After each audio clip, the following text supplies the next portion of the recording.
welcome back to the Whitest Mexican You Know podcast. Obviously, I am your host, Antonio Hernandez, the whitest Mexican you know.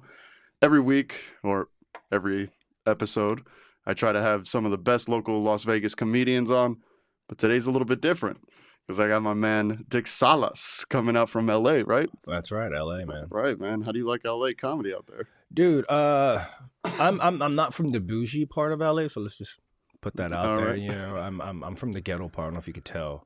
I'm from the part, you know, like when people think of LA comedy or LA in general, they think of the bougie Starbucks kind of crowd or PC crowd. Yeah. I'm not that. I'm from the area where we rob those people.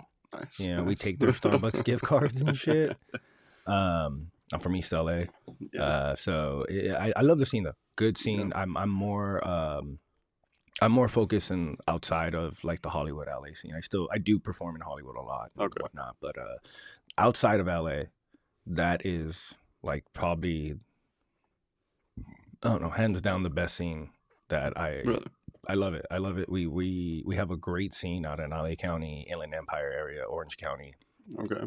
Those three areas are amazing. All right. For comedy, if you're a comic and you want to come to California and you really want to not just be on good shows, but you also want to make some money and you want good crowds, hit up everything outside of Hollywood. Yeah. Hit up LA County, hit up Orange County, hit up the Inland Empire. That is where the fucking scene is really popping, and it's and do they cater more to up and coming people rather than like the touring headliners? Yes. Okay. It's more you're gonna deal with producers like myself, other friends, producers I could recommend, like Mistress K, who's hanging out, coming through Vegas with me. There's a couple other producers out there that I would give a shout out to, let's see, Kenny Weber that runs a rec room out in Orange County. Okay. He's a cool dude. Sancho Sanchez in Long Beach, FIF Comedy. They do great stuff. Right. There's a lot of great producers out there. A lot of people that we really are trying to make that scene into something that's amazing. Yeah. And if you really want to. If you're an up-and-coming comic and you really want to challenge yourself and have a good time and be in a good scenes, and go to places where we're really gonna where we give a shit, and you can say whatever the fuck you want, like seriously, like right on. Whatever you want to say. We're not. So is it like more comparable? Because you come out to Vegas pretty frequently. Vegas, so how do you compare that underground LA scene to what's going on here in Vegas? For me, Vegas is okay. So. I love Vegas. I love the Vegas scene, number one. You guys are fucking great. I love you guys. You guys, since the time I've been coming up here, you guys embrace me. You guys have been cool with me. And every time I come here, I get love. Yeah. So I got nothing bad to say about Vegas. Comparing the scenes between the two, Vegas is what I see the scene I'm talking about is going to become. Okay. As far as you guys are all like, if you're cool, you're funny, and you're professional, the doors open up to you. Yeah. And that's kind of what's happening in our scene out there. And the LA County, like I said, OCIE scene. That's kind of what's starting to emerge more and more. Don't get me wrong. We got our drama just like you guys do. Yeah. You know. It turns out, and what I've been figuring out is that every comedy scene has drama, which I never knew until I got into comedy. Oh, dude. Because I was like, we're all comics. We're trying to do the same thing. Mm-hmm. So, where is all this drama coming from? But it's all, most of the time, it's all high school bullshit. It's weird. You get it. Yeah. The name of the game is high school most of the part. And then there's some scenes where it's like elementary school, junior high. And then there's some scenes I'm hoping it's like freshman in college kind of style. Yeah. But, and sometimes it can be legitimate, like a comic or a producer not paying comedians. Like that's more legit. It's more on the business and professional side of it. Yeah. But sometimes most of the time it's just little shit talking. Yeah, don't get me wrong. Like in our scene, we've had some crazy shit that's happened. We've had like in the LA scene as well, Hollywood style. You've had producers that rip comics off. Yeah. That's probably, I don't know how often that happens, but it does happen. Yeah. I think the craziest ones for me are like when you have the producers or whatnot who are like abusing they're using their shows to like prey on people, like prey on comics or females or males, Yeah, whatever it is. definitely. That's the stuff that bothers me. Yeah, And we've called that out in my scene. I've called that out in my scene for sure. publicly. Yeah. You know, and I think that that's probably the only thing that I go against as far like publicly. Like if I don't think you're funny, I don't care. As long as you're cool, whatever, dude, it's cool. Yeah. You're a shitty Maybe producer. maybe you'll figure it out. Yeah, you know, you'll learn. You'll grow. But if you're gonna be using your platform or your venue or whatever it is, your show, to prey on people, to be a predator of any kind, that's where I'm like, go fuck yourself. Yeah. And that's what I love about Vegas though, is you guys don't bullshit. Yeah. Like the first came here, it's like you want to talk to so and so, you want to do this, you want to say that. Don't fucking bring this shit up. You know, like it was like you guys were real, and I was like, I fucking love this place. You know, and LA isn't like that. But the scene I'm from outside of LA, we're like that. Yeah. We'll tell you who to talk to. We'll tell you, hey, this is what you want to say. This is what you want to do. Yeah. This is the people you want to get to know. You know, and it's up to you what you do from there. And that's what I love about Vegas. Yeah. And that's the thing, you know, when I first got into comedy out here, it was, you know, the majority of the people had a handful of names of people you should stay away from. Yeah. Like that was right off the bat. Yeah. And come to find out, like some of those were legit. And then some of those, it's like, oh, well, you had an argument with this person and now you don't like them.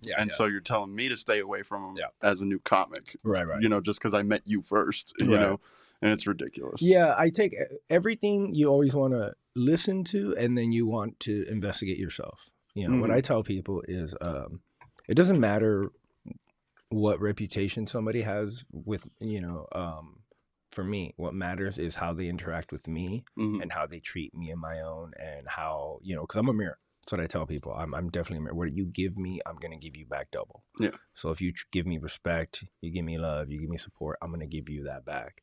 Yeah. If you're a cunt, I'll be a bigger cunt. You know, like my name's Dick. I fuck cunts. You know what I mean? So I can do it better than you, right? And so, you know, dicks were often softer than we are harder. Think about it. Yeah. You know, so I'm as hard as you're gonna make me. That's really what's gonna happen there. Interesting. You know? So it's that's a interesting analogy. Well, that's just how I see it. You know what I mean? Like, and that's how I am. I've always been that way with everybody my whole life. You know, and that's what I think has gotten me where I have in comedy, especially out here. Dude, this scene is honestly, I can't say enough good things about this scene. Yeah. The only problem I have with this scene is the amount of cocaine that this scene runs off of. It does, man. It's Holy wild. Shit. Yeah. Dude, the last time I still can't get over this. I tell this story all the fucking time. The last time I was here, I was at Chonkless. And another comic, I never met this dude before, mind you. The first time I met this guy. And he's offering me cocaine. He's like, hey, bro, you're funny. You want to, party? Yeah. Like, nah, dog, I'm cool, man. I appreciate it. Thank y'all. And smoke weed. We have a beer together if you want. When I told him no, he goes, aw. Like, did you just awe me for not doing cocaine? What the fuck? That's when I knew that how heavily this scene runs off cocaine. It's almost like you just told him that you grew up without a father. Right? Like, I'm like, dude, yeah, you know, I just lost my dad. You know, I lost my dog. And he's like, oh, my girlfriend broke up with me. Oh, I don't do cocaine. Oh, what the fuck? But yeah, that was the thing, you know, because, you know, I dabbled every now and then. Right.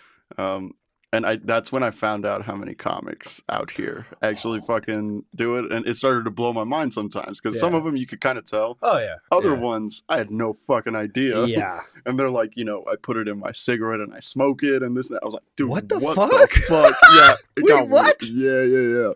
I met a couple guys who like, they're like, I don't like to rail it. Like, I'll put it, I'll empty out a cigarette and put a little in there and just smoke it.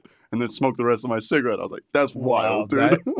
Dude, you guys are like the MacGyver of cocaine out here. That's what's happening here. Like, holy shit. I didn't know that crazy. What is that? Okay, so when you do that with weed, that's a spliff, right? What would that be called? Like a... Well, I know... Like a Bobby Brown? Is that what that's called? I know when you put coke in a blunt, it's called a Primo. Yeah. You know, but in a cigarette, I have no idea. I think it's called a Whitney Houston or Bobby Brown. That's what I think it's called. I call it white people figuring it out. Dude, I guess that would be called figure like an Alabama Primo, you know what I mean? Right. Some shit like that. It's a cousin. Yeah. Man. But so how long have you actually been doing comedy? Comedy, I'm coming up on 5 years. Oh, 5 years, coming really? up on 5 years Oh, shit. next year. Yeah, coming up Okay. on 5 years next year. I'm actually not far from my comedy anniversary. Damn. I think it's April. I think April. I gotta look at my phone, but Right. next year or something like that. I'm gonna have 5 years. That's funny. I'll never forget my comedy anniversary because it was the exact day that Kobe died. Oh, January fuck. 26, 2020. Oh fuck! Yeah. I still remember that. That I was cried. that was I the cried when first Kobe day. died, Yeah. dude. If you were from LA, that was like Yeah. one of the darkest days in I LA. bet, man. Dude, I'm not. I remember when he died for like 3 days. Mm-hmm. It was the weirdest feeling in LA, dude. Like seriously, it was so Yeah. fucking weird. Like, That's hilarious. like it was like, it was like our mini 9/11. You know Yeah, what I mean? yeah. Like it was just so surreal. It brought you know? everybody together. Oh, dude, it did, dude. Like, rest in peace, Kobe and Gigi, by the way. All right. Like, freaking shout out to the Bryant family if they ever Mhm. watch this. Which that'd be funny. Where do you think you are? The Tonight Show, bitch? Oh, dude, you never know, dude. You'd be surprised. Okay, so the other day I was like you know that thing on Instagram, that little app where people could ask you anonymous questions. Mm-hmm. So I do that every once in a while, and I posted. Somebody asked me, one of my fans was like, "Who are the comics that have influenced you, right, or whatever?" So I tagged a bunch of the comics. One of them was the original Latino Kings of Comedy were huge on me. You know, Oh, Joey yeah. Medina, Yeah. fucking Paul Rodriguez, so forth. Yeah. And Gabriel Iglesias was also a big influence on me. Okay. You know? And I tagged a couple of them in it, and Joey Medina, who I'm friends with, and Nice. Gabriel Iglesias saw my fucking shit. Like, they saw my story. He looked at my story twice, dog. Wow. So for me, I was like, bro, the fact I'm getting Fluffy to look at my Fluffy, if you ever see this motherfucker, I'll eat with you. You know what I mean? Like, you know what I'm I'll saying? eat Like, with you. I don't even gotta do shows. I just want to eat. Dude, I just want to Right. eat with him and drink with him. You know Dude, what that's I mean? bonding, you know? That's all I want to Like, do. because you're Mexican, right? Oh yeah, I'm Mexican. I grew up, I'm half Mexican, right? Dude, you really are Miklo. You really are Miklo. Miklo. You're Yeah. Miklo. I Dude, what's happening here. You have to understand, I watch that movie at least twice a year, religiously. Blood in, blood out. Dude, I'm from East LA. How many times do you think I've watched that movie? I have to Dude. watch that movie religiously at least twice a year. If not, I'm I the lose my same way. card, you I'm know? the same way. Because it's like I had cousins, like Miklo's cousins, like full Mexican, always ragging on me because I was white. You know, don't let your fluorescent skin keep me up at night, you know? That was me, bro. I love that movie so much. We used to have a white friend growing up too. He was a white Mexican like you. Yeah. I mean, the dude was born in Mexico, right? Mhm. But with like white hair, like with white, blonde hair, blue eyes, the whole fucking thing. But Yeah. he spoke Spanish like a motherfucker, right? Yeah. And we used to tell him that we used to tell him that because his mom was white, right? Mhm. And we would say that his mom fucked the milkman. You know, or like she fucked the paletero man. El You know what I paletero mean? man. That's why the paletero man would always stop by your house and say Yeah, hi. yeah, Fool, yeah. you know? Like, and then, dude, the same friend, his mom was such a freak, right? I remember we were like 10 or 11, and me, another buddy, and him were going to his house to like, I think we'll like play video games or something. Yeah. And okay, you know those screen doors, like before you get into the house, you know, like in the hood where you could kind of like see through if the door's open. Yeah. So she had heard the door open, and the screen door's right there. We're walking up, and we're just hearing, and we're like, what the fuck? And we look, dude, his mom is getting eaten out by the Damn. paletero man. You know what no I mean? shit? Yeah, dude, for real. And we're just like, we fucking know it. I told you. Oh shit. Oh, dude, that shit was so funny. Oh, that's fucking great. Yeah, dude, that's what it's like growing up in East LA, man. Dude, like, hell you know, yeah. Mexicans, dude, that's what we do. Mexicans, You know what I bro. mean? Oh, We will, and dude, to this, like, if I ever saw that guy, the last time I saw him, I gave him like a paleta just to fuck with him, dude. Just tell him, I- give it to your mom. I mean, I put this from your dad, fool. You know what I mean? Oh, that's amazing. But yeah, man, I mean, fuck, that's how we bond. That's how we bond with people, you know, is you eat with us, you drink with us, and Yeah. then your family. That's you know? really that's how Yeah. it works, man. And that's how I am, you know, like some of my sober friends, it's like I'll never be on a deeper connection with them like I am with my alcoholic friends Right? because we sit and we fucking drink and we Mhm. tell stories. It's like you're going to hear about the time where, you know, the little neighbor boy sucked my dick when I was in second grade, you know? That shit'll come out at 2 a.m. and then we're boys forever. That's how that happens, bro. The neighbor. Wow, did that really happen, by the way? When I was in second grade, yeah. Shut the fuck. Was he older or younger or same age? I don't fully remember because I was super young at the time, Right, but right. I think he was. I think he was about my age, maybe slightly older. How? It just, I don't know. It's something it's something I've been figuring out for a while. It's like, I got so many questions. dude. I got everybody so many. does. Oh my god, we're gonna talk about this later, man. Shit, we can talk about it right now. I don't think Okay. I've said this on the podcast All yet. right, fuck it.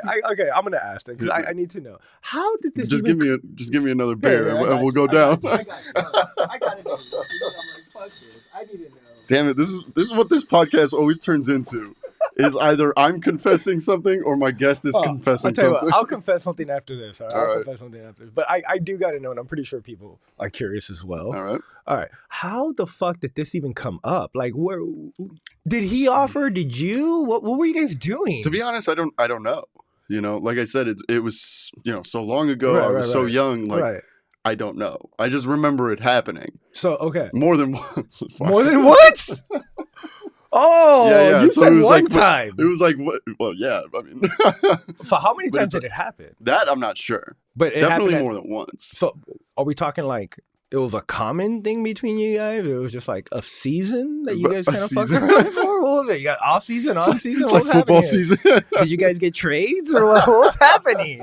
All I know is I was #1 draft pick, bitch. Okay, now I have to ask the obvious All question. right. Did you suck his dick? Yes. You did? Mm, Okay, so who sucked whose dick first? That's my question.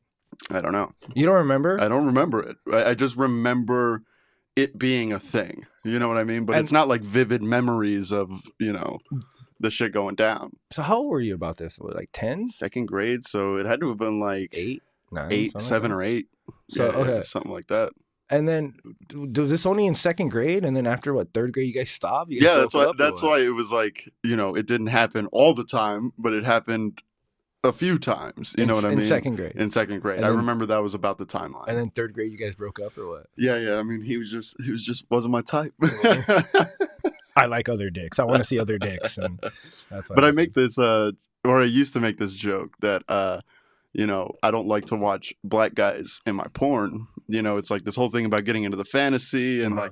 like, he has a black dick. Well, the joke is, it's not that he's black that I can't get into the fantasy because I Mhm. can picture my dick in blackface. That doesn't bother me. It's just pleasuring a woman like that. It's a whole fucking right. stupid joke. And then I used to go into this whole thing about when I was in second grade Mhm. and that happened. And I'm like, I guess the reason is that I don't watch black porn is because he was black. And so, And you're not trying to get turned on again? Or what?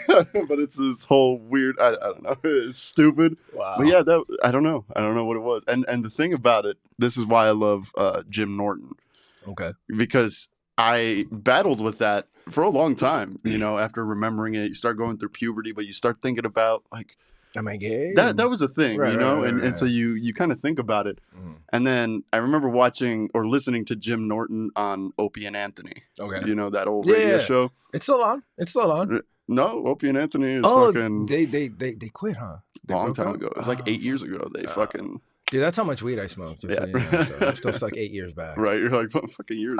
Doesn't Opie have a show still though? Kind of. Right? Well, Anthony has a show. He has his whole like Compound Media Network. That's what I'm remembering. Okay. Jim okay. Norton does it with somebody on Sirius XM. Right, like they all right. kind of split up. But anyways, go with the story. But Jim Norton started talking about, when he was young, he used Mhm. to do the same thing. Him and some friend used to blow Mhm. each other and this, that, and the other. Mhm. And that was the first time where I was like, oh shit, okay. Like, I'm not the only one. And Mhm. also, the way he explained it doesn't make you gay.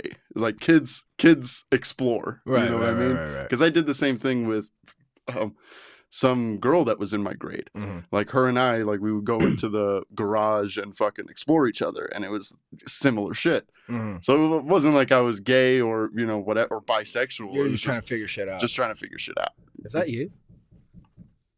Hang on. All right, we're gonna pause this. So, what were we talking about before we were rudely interrupted? Was me being in second grade? Yeah, you being the in, we whole had thing. questions here, and just so whoever watches this knows, there was a pounding on his door, right? Yeah. And they were gonna fix his your heater, right? Yeah. Yeah, they fixed it, and it's weird. I'm not gonna lie. And then It just there was some happens. stuff that happened, dude. There's some stories you guys missed in between. I'm gonna repeat one of the stories just because. But this is after. All right, this is after my confession and after the questions, because I do got All right. one more question I need to ask. Hit me. Oh my god, dude. Okay, so you said this happened in second grade with him, right? Mm-hmm. And then you said with the girl again in second grade, or was this like later on? Probably around the same time. Were you messing with both of them at the same time, or was Probably. I was a you slut, little know. slut? You're a second grade slut. That is wow. Okay, we're But I gonna. also like this is the thing I've admitted many times. I'm a sex addict, Mhm. and those are the early signs. Probably. No, I It agree. is I agree. No, playing doctor with the neighbor boy and the girl who lived down the street. yeah, It's the same thing. that makes sense to me. I would agree that is definitely Yeah. the signs of sexual addiction, Yeah, or yeah. at least sexual curiosity. Maybe Yeah. at a very early age you peaked. Yeah. So that happens, dude. It Mhm. happens. I lost my virginity at an early age myself. When I was 10. 10? Okay. Yeah, I was 10 when I lost my virginity. Was it so- like sketchy or was It was sketch. Yeah. It was sketch as fuck, dude. But not like the sketch that you're thinking. Not Mhm. that kind of sketch. Not like I was a babysitter or some shit like that. Yeah. No, what happened was my grandfather died at the time. Mhm. And so just so listeners know, my grandpa, he was like the guy that raised me as a child. Like he was the one that taught me fucking pretty much life lessons, Mhm. And he just died. I gotta say maybe it was like 3 months after he passed, maybe 4 months, something like that. Okay. And I went across the street to one of my friend's houses, and I was gonna say his name. Holy shit! I hope. Anyways, but I went to his house, and then from there, on the same block, we go down to the right, and then there's an alley, and in the alley they had other houses, and there was a friend of mine that lived there, a chick. So we went to her house. All right, after this, because we were playing video games or whatever, or basketball, I forgot what. Yeah. And we go to her house, and she was a little older than both of us. That, mind you, they were both older than me. Mhm. I think I was 10, and he was 13. She was 14. Okay. And then she had another friend come over who was 14 as Mhm. well. And I don't remember how the details of like how it all went down. Yeah. But he ended up having to go home. Mm. I ended up staying a little longer and hanging out. We end up fucking. Okay. I mean, yeah. You know what I mean? Yeah. But the transition, Yeah, what led up to it? that's what I'm like. I still don't remember Yeah. like how that went into that. I Yeah. just remember that we ended up fucking. Yeah. But I didn't know it was fucking. Mm-hmm. So you had never had any kind of notion of sex or No, anything I before knew. then? No, I by that point I had already kissed Mhm. another girl, and I think, yeah, no, and then by that time I also had already like there was another in preschool. I had my first kiss, Mhm. and then I had a girlfriend in like first or second grade, some shit like Yeah. that, and we messed around kind of like you did. Mhm. Second grade, that's kind of interesting. Yeah. Yeah. I think about it. Yeah, it was about second grade, Yeah. and It's Mexicans, man. We're right? fertile. It starts Yeah. early. Yeah, dude. Like we played doctor too. You know what I mean? Now that I think about it, holy shit. Yeah, and so I kind of had a notion of things, and but it wasn't like I was fully aware of Mhm. what was like I knew, but I didn't know. You know what I mean? It was like I don't know. It's the weirdest way to describe it. Mm-hmm. No, but I understand. Because I Yeah. kind of had the same feeling, when that whole thing was going on. Is like, what you're doing. Like if somebody walked in, you knew that what you were doing, you shouldn't be doing. Yeah, yeah. It was like an adult thing to be doing. Yeah. But you didn't fully understand what was going on. Yeah, you yeah, exactly. You didn't comprehend the entire act of it, So it's like it's this weird like juxtaposition where you're like, this feels good. This is should it feel good? Am I supposed to enjoy it? Well, what's going on here? Like, okay, and it wasn't until I think like 2 years later that that's when I really count my first time, because I was cognitive at that point. I understood what was happening, and I wanted it to happen. Yeah. So technically, my first time was at 10, as far as the physical act, but the time where I considered like my first time where I was Yeah. like, yeah, this is what I want to do. Yeah. I was 12.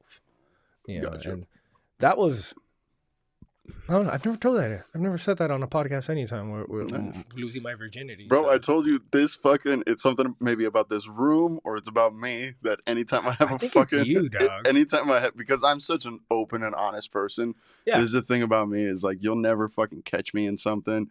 You know what I mean? Well, It's like, I don't really have secrets. And that's what I love about you, dude, because when I first met you, dude, like we clicked right away, dude, because I could already tell that you, I'm like, dude, this guy's like, so I have Marines that were like you. Yeah. In the Marine Corps, where you would first come in the fleet and you just have this like attitude where it's like, hey, I'm just going to tell like it. You're like an innocent asshole. You know what I mean? You know what I mean? Yeah. You know what I'm saying? Oh, yeah. Like you're going to tell it like it is. And sometimes you're going to be like, what the shit is this motherfucker saying? Yeah. But you know that it's coming from a genuine place. Yeah. You know this is the thing. When I first got with my girlfriend, you know, God bless her, by the way. She's a fucking saint, dude. She's a trooper. Jesus Christ. She needs an award for being with you. She's a fucking trooper. I swear to God, I'm going to like create an award for her, just like a certificate or something. A little like, plaque. Something. We're We're going to plaque. put something, dude. She deserves something to be with you. Yeah, man. But it's like, it was like the second date, you know, and I just straight up told her, I was like, look, we're either going to try to be in this relationship or we're not. You know, if you're not looking for anything serious, then, you know, we should just move on because I don't want you to waste my time. I'm not going to waste your time. Right. And then I was like, you have to understand I'm an asshole. People tell me I'm an asshole a lot, you know, so you're going to have to understand that.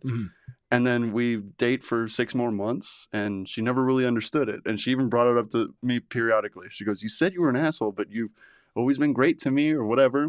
And then we had like our first fight. Right. And then I'm just laying it out. I'm like, this is how you're being. This is what you're saying to me, whatever. And I'm just very straightforward about it. Like there's no, and that's the thing. I might be, you know, schizophrenic, not schizophrenic, like sociopathic or something because it's like, I take emotion out of a lot of how I interact with people, and I'm just very straightforward. Like this is what you're doing. This is how it is. Right. And then eventually she was like, I see why you told me you're an asshole because it's like you're not feeling the same thing that I'm feeling. I'm like, no, because I look at it at like somebody who would be reading it in a transcript. Right. You know what I mean? That's how I look at shit a lot. And no, I understand. Yeah.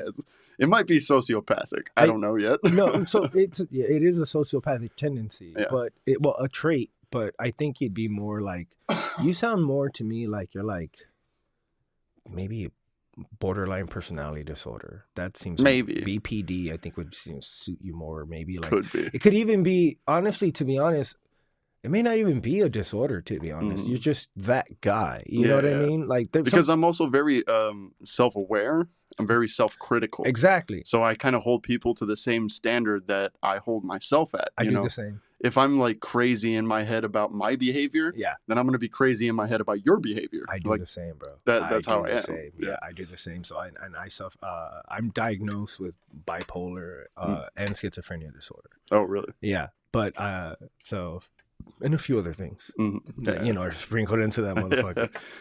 I'd probably be diagnosed with a lot. I just don't go to doctors. Right. Well, what makes it interesting, though, is how self-aware I am as well, because I've done the therapy and the work to actually, like, take the time to, instead of react, I respond. Yeah, exactly. I mean? Yeah. Because I want to react. Everything in me wants to react. My instincts want to, and sometimes my instincts do take over, and hit and miss. You know what I mean? Hit and miss with those. But when I take the time to actually think and choose how to respond, my success rate as far as whatever I'm trying to accomplish greatly increases. Oh, yeah. You know what I mean? And that's another thing. It's like if her and I get into an argument or whatever, and she's coming at me and she asks me something or says something and is waiting for my response, a lot of the times I'm quiet for like 30 seconds. And then sometimes she'll be like, see, you don't have anything to say. I'm like, no, I have a lot to say, but I'm trying to figure out what I'm going to say. Yeah. You know what I mean? It's like I'm very thought out. And when I, am in that kind of confrontational reaction with somebody, it's like, I'm just figuring out what I'm going to say, because coming off the cuff, like you just did, isn't helping anybody. Yeah. And so I have the tendency where there's times that gets the best of me.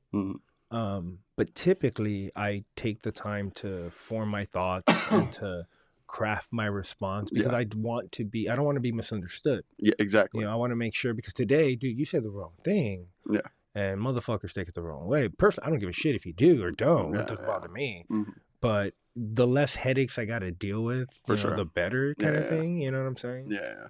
But I don't know. That's why I think like when I met you, dude, it was just one of those. I was like, Yeah. I know who this cat is because Yeah. I'm very similar, very similar. Yeah. Like I'm gonna tell you like it is. Yeah. You may not like what I have to tell you, but it's not bullshit either. Exactly. You know what I mean? Yeah. And that's something I heard a long time ago. I don't even remember where I heard it. Mm. Is it's say what you mean and mean what you say. Yep. And that's I operate on that wholeheartedly. And I've met a lot of people who don't like me. Oh, same, and I'm like, same. that's fine, but Same. just know that I'm never gonna sugarcoat anything to you. Yeah. Like if you're my friend, I could be the best friend you ever have, because if you're going down a wrong path or you're bullshitting yourself, I'm gonna be the one to tell you, because I just want you to be better. Same. But if you don't like that, if you don't like that type of person to call you out on some shit, I'm not your friend. Same. So you're gonna fucking hate me. Oh, dude, you have no idea how many times I said that myself to people, and I'm just like, look, if you want the type of friend that's gonna be your yes friend, then I'm not that friend. That's not me. I'm gonna if you're doing some stupid shit, I'm gonna be like, dog, what the fuck? Yeah. And then it's the exact like reverse. If one of my friends comes to me and be like, dude, this is what you're doing, this is how you're coming off or whatever, I'm not like, hey, fuck you, like this is who I am, take it or leave it. I'm like, I see what you mean. Yeah, I'll be like, you know what? You might be I'm not saying you're wrong. Yeah. You might be right. Yeah. Let me think about this. Exactly. Because I know if I did that to them, I don't want that same response. That's why I tell people I'm a mirror. And I think you're kind of the same way. Yeah. You seem to be a mirror too, where it's like, dude, whatever people give you, whether they like it or not, you're gonna give it right back to them. Yeah. You know what I'm saying? Yeah. So and that's exactly how I feel. Like it's just one of those things where, why am I gonna tell you something that's just gonna make you feel good, but isn't gonna help you? Exactly. Like if you go up and you eat a bag of dicks on stage.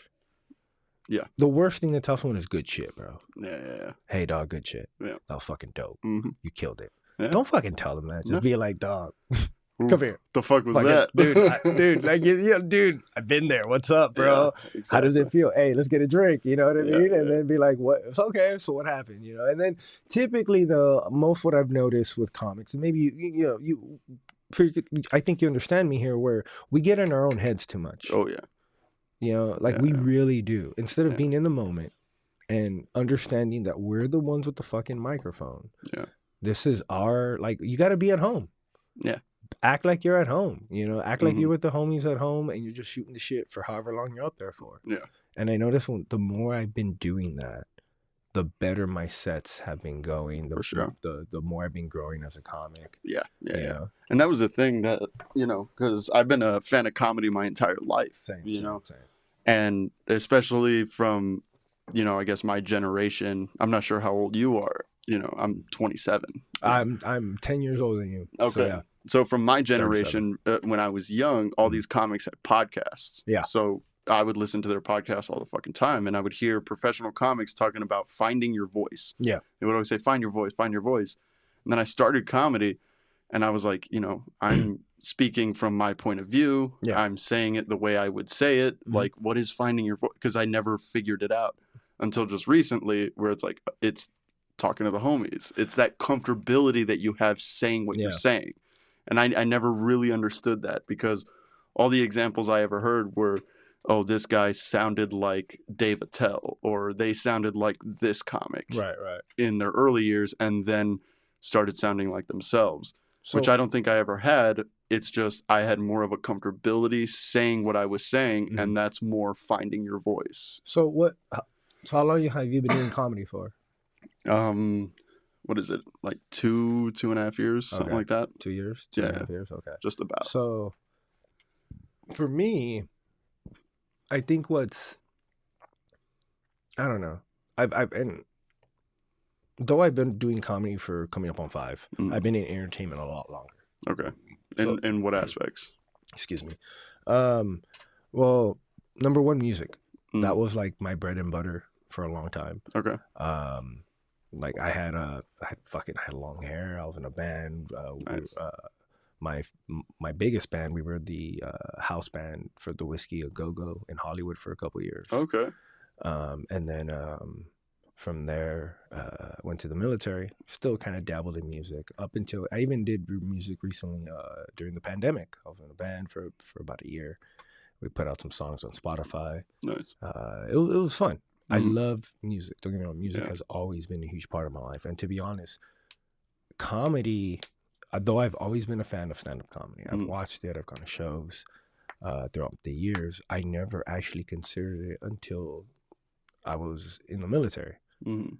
And it was the weirdest thing, dude. Like, I remember I got out and I went to go see a couple of shows in Orange County Mhm. at the Irvine Improv, matter of fact. Okay. And there were some comics who were playing there who now, you actually, two of them, I'm pretty sure. I know you know two. I don't know if you know the third. Julio Gonzalez. Okay. He was there that night.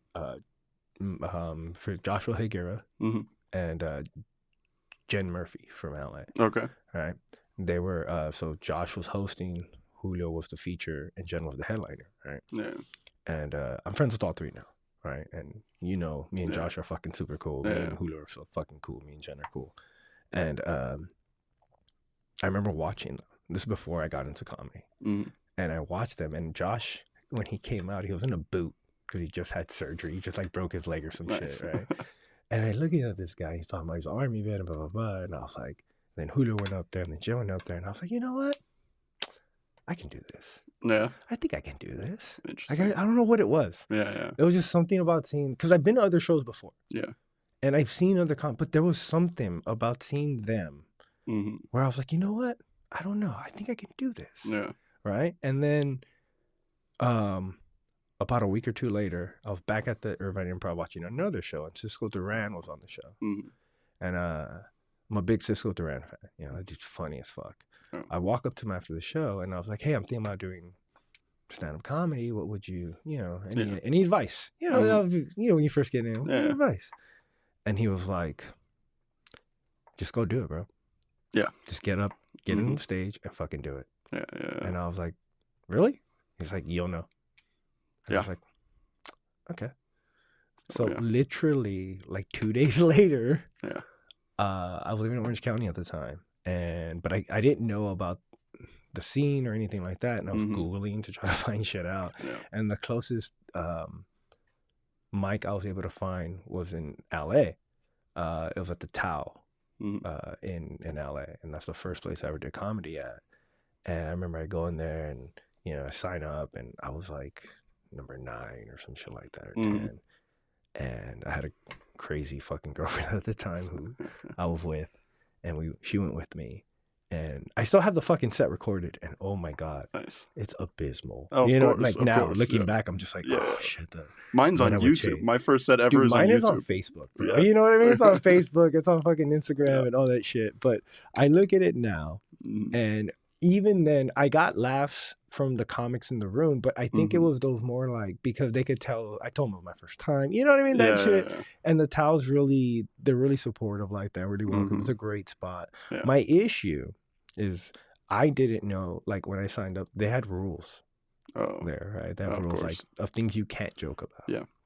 Now, as a veteran, I find compelled speech to be something I'm not down with. Yes. Personally. I get it. I'm a huge advocate of the First Amendment. Yeah. Yeah. As far as I'm not, and you can say whatever you want. Yeah. I'm not saying you don't have to deal with the consequences, or neither would I for whatever I say. Yes, I would have to deal with whatever it was that I said or whatever people say. Yeah. But that still doesn't give us the right, or them not the right, to say what they want to say. Yeah. Like Kanye. Kanye's been saying some fucking fucked up shit. Yeah. Right? And today he just apologized. I don't know if you saw. No, I didn't see that. Yeah, he apologized officially to the Jews, right?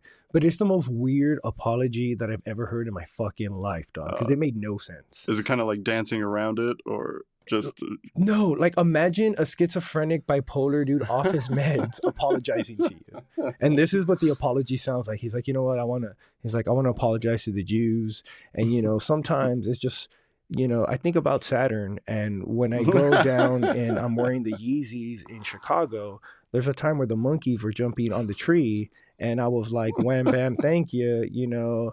What doesn't kill you makes you stronger. And just like, Yeah. what the fuck are you Sign off with saying? fuck Pete Davidson. Right? Like, and I'm like, what the fuck are you saying, That's dog? wild, Like, yeah. you started off the first 3 seconds of this, okay, Yeah, I'm yeah. sorry to the Jews. Yeah. And then you go into the most random fucking shit that had nothing to do with the apology. That's hilarious. And that's Kanye right now. Yeah. But and I'm not saying what he said was right. Mhm. But he still had the right to say it. Yeah. And now he's suffering the consequences of what he's fucking said. Yeah. You know what I Yeah, mean? And that's how I feel when it comes to comedy. Mhm. But I do wish, and this is just my point of view, that I wish comedy and people who, support comedy, like these venues and stuff, kept it in a more sacred light, like I do. You know what I mean? What do you mean? It's like, for a comedy club to ban somebody because of something they said, I don't think is right, because you're supporting a art form that is based on saying what's not right. Agreed. You know what I mean? It's like back in the day with Lenny Bruce and all these guys, George Carlin, getting arrested for what they said. Right. We should be past that. We should be past, for sure, getting arrested, Right. but getting banned for what you say. You know what I mean? It's like the consequences, if your fans turn on you, if you have sponsors and they drop you, that's a whole different thing. Right. But some place that says, come here and talk about what you want to talk about, right, and then banning somebody, I've Right. never felt like that's like you don't fully support the art form, because it could be somebody figuring it out. right. It's like, yeah, I can have this rough idea and you really don't like it, but come back in a year and this is probably the funniest shit you could ever hear. And you know what I mean? And I agree with you, and in the extent of, and I want to craft this right. Yes, comics should be allowed to say whatever it is they want. Yeah. As far as if you're on a stage and you have a contract that you've worked out, whether it be verbal, actual on paper, fucking whatever other electronic, whatever bullshit, where if you're, you should be able to say whatever it is you want. And again, like I said, words are protected, and they should be protected by the First Amendment. Saying whatever you want. Now, I agree with you that they shouldn't be banned for what they say. Now, however, and I'm going to preface this with a however, I think you should be, I think comedy clubs and venues do have the right to ban you if you do something. As far as, let's say, like, for instance, let me give you an example of what I mean by do something. All right. So let's say somebody goes up there, a comic goes up there, and they're like, you know what, fucking, I hate, don't you just hate it when, you walk up, you see a pretty woman and she has a big ass, you want to compliment her, but you can't. You're like, God damn, girl, you gotta be, he says something stupid. Or, or he's like, I want to, you ever want to just grab her by the pussy? Like something Trump said, you know what I'm saying? Now, should he be banned for saying that? No. Now, if he walks up, if he's saying the joke and he actually grabs a chick by the pussy while he's saying the joke, of course, you know what I mean? Yeah. Of course, that's different. That's my thing. Because there are some comics who will go, like, there are some comics who will whip out their dick. They'll threaten their audience with that. You know what I'm talking about. You know what I mean? There's actions, I think, are where we need to be careful. For sure. And and now, if you're going on stage and you're trying to make a joke, let's say as Hitler, and you're rallying to kill the Jews, of course. Do you see what I'm saying here? Like, we have to. Yeah. It's lines. Like if let's say Kramer. You remember what Kramer did? It's like, yes, even that, him yelling what he yelled, it's like, still. Okay. It's all words. Right. But if he got his ass kicked in the parking lot. Right. That, okay. Like, right. You did that, and then now you're getting your ass kicked in the parking lot deservingly. But if he, like, yelled out all this racist shit and then told people, they're the black people sitting right over there, like, go fuck them up, that's different. Right. You know what I mean? It's because now he's trying to rally people up to go, harm somebody. So, and this is where I think we're going to run into some hard some hard issues, and I don't want to negate the fact of people's feelings and how they would feel about Trigger and all that shit. For sure. I want to give that validity. I also don't want to encourage people to say racist shit either, Yeah, of obviously. course. Yeah. But I do want to say, I keep the beer, keep making me burp. Yeah. Good beer, by the way, Shock Top. Yeah, I haven't had it in a while, dude. I'm enjoying it. Do you want another one? Yeah. Hold on, let me get you another one before I say this. Yeah. Here, and then. All right. So, we took a bathroom break, and I had time to think about my response. And though I do believe in the First Amendment as far as anyone should be allowed to say whatever they want to say, particularly in comedy, particularly in that guise, it should still be funny when you say it. Yeah. You know what I mean? Exactly. Yeah. Because that's the point of comedy. Now, if you're going up there and you're just saying, like, and I think that was the problem with Kramer. Yeah. Whereas what he said wasn't funny. Exactly. He was getting attacking. heckled. Yeah. And he was trying to attack back. Yeah. And in that guise, that was wrong. Because then he took it to a place where it didn't have to go. Because they weren't going there. They weren't heckling him because he was white. Yeah. They were heckling him because he was saying racist shit that wasn't funny. Yeah. You know what I mean? Now, if he would have went up there, and again, this is where we're going to run into the situation of people's feelings and whatnot, and I understand that. But for the most part, and I think you and I would agree with this, it's unless you're in these bougie areas, like, I'll call it like it is, like West Hollywood and, some of these other, Hollywood in general, let's just say Hollywood in general, and some of these other areas that are super liberal and super woke or whatever, which you might run into this issue where you're going to offend people. Yeah. But for the most part, people know how to take a joke. For the most part. And that's that thing, because I would agree with you. Yeah. You kind of want to be mindful of, where you're at. Yeah. And read the room. Read the room. Fucking room. Exactly. And that's almost comedy, 101 is read the room. Dude, and I think here the simple comedy 101 would be like, when you get on stage, take the microphone out of the mic stand, move the fucking mic stand. Right? Talk into the microphone. Don't be like, hey guys, so just just one. Don't be that fucking asshole. Yeah. And then read the goddamn room. Right? And you get better, I feel like, as you grow as a comic. You know how to read the room a little bit better. Yeah. But sometimes, and this is the story I was going to get into, sometimes you have no idea what is going to offend somebody. Oh yeah. I have and I know fucking Jeffrey Dahmer is super popular right now. Right. I've been doing this joke for 2 years. Right. I had a Dahmer joke. Way before the popularity and shit. And it was a couple months ago. I was at some open mic and I'm doing this Dahmer bit. And after I got off stage, the bartender comes up to me. He goes, "Did you know that you made some dude walk out?" I was like, "Really?" He goes, "Yeah, this dude was super pissed and he fucking just walked out." And he goes, "The only thing he said to me," the bartender, he was just like, "Doesn't this guy know?"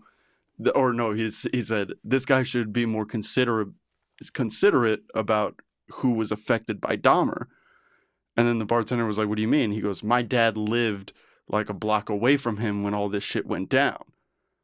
And then he gets mad and leaves. And so the bartender's telling me this. I was like, did his dad get eaten or raped? Like, was Jeffrey Dahmer's ex-boyfriend? What the fuck? I was like, why are you so mad? Right. Like, why is he so mad right now? And the dude was like, "I have no fucking idea, but you made him walk out." Dude. And like those are the moments that I look at. It's like, yes, I want to be considerate.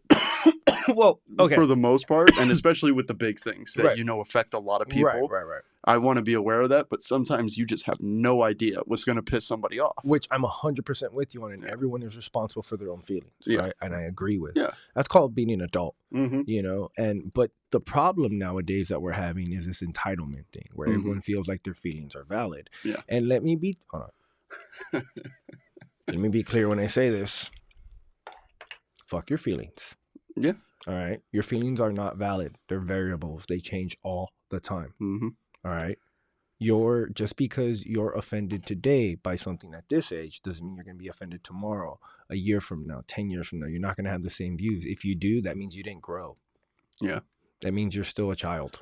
Yeah. You're just a grown child. That's all that's happening. And I don't play. I have a kid. I have kids.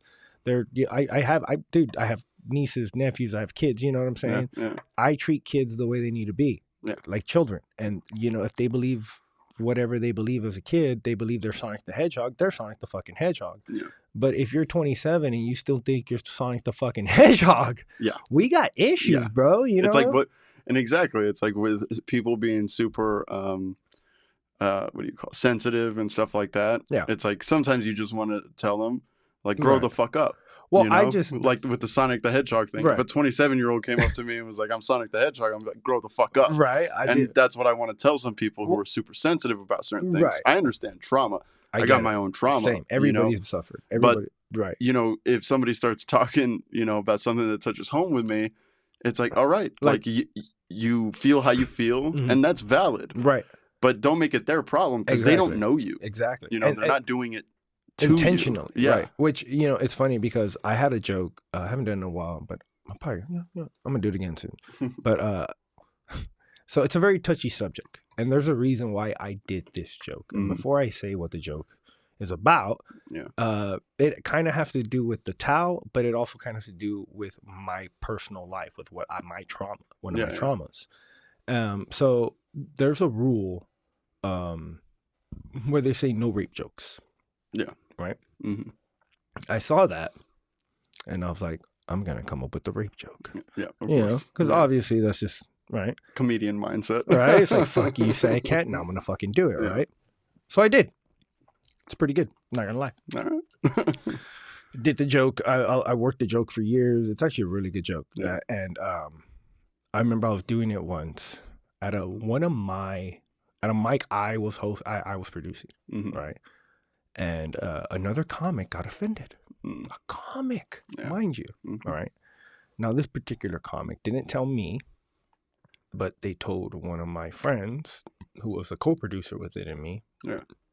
And they told them to tell me that I shouldn't do that joke because rape isn't funny. Yeah. Right? That's what they told me. And I responded back with saying, you know what? You're right. I agree with you. Rape isn't funny, but my joke was. Exactly. Because if not, they wouldn't have been laughing. You know, people were laughing. Now, I get it's a shock value joke, my joke, the way it is. But the reason, and I said, and then I also stated, but the reason I can joke about it is because as a survivor myself, I've done the trauma. I've looked at it. I've done the work in therapy to a point now where I can joke about it. Yeah. And just because you haven't done the therapy yourself isn't my fault. Yeah. It's called growing up. Yeah. And guess what? I still do the joke. I haven't done it in a while just because, honestly, I've been working on the material. You know what I mean? Like, you know what it's like when you're trying to work on a bunch of shit and right now... Some things just fall away and you forget about them. Yeah, you forget about them, but I'm definitely going to bring that back. Nice. You know what I mean? But it's just things like that where you don't... And you have to be careful with what it is you joke about. And I get it. You have to work it and whatnot. But if we're not allowed to work controversial things, then what is the point of comedy? Yeah.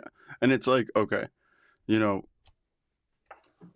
know, keeping what he did out of what I'm about to say, it's like Louis C.K. Oh, let's talk about Louis. However you feel about Louis. I love Louis. I love Louis. I love Louis C.K. He's probably one of the best to ever do it. But aside from allegations, whatever he did, that aside, when one of his sets leaked, it was like shortly after he was canceled or whatever, and then he did like a fucking school shooting joke or something like that, and people got really pissed off, you know? Which I have one of those too, by the way. I mean, me too. Like, yeah, dude. But when that leaked, people got mad for two reasons. One of them, they were like, you know, this is insensitive, you know, whatever, you know, getting mad at him for just subject matter. And then the other side, they were like, you know, look how much he's changed and all of this shit.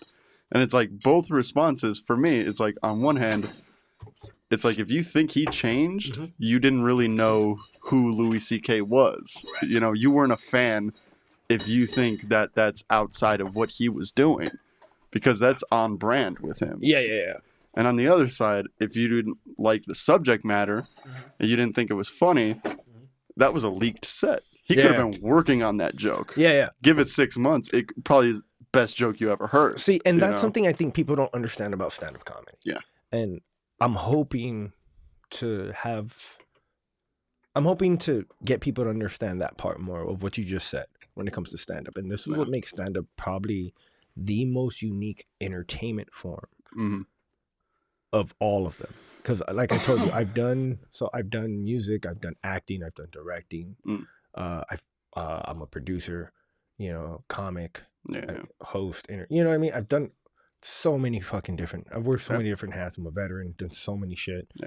And comedy to me is the most unique because you're seeing it being crafted live in front of you. It's like, imagine for those of you that do pottery or whatever, or if you ever seen the movie Ghost, you know that scene where fucking Demi Moore is doing the fucking thing and then Patrick Swayze's ghost come behind her and they're like making love through this fucking clay thing, you know?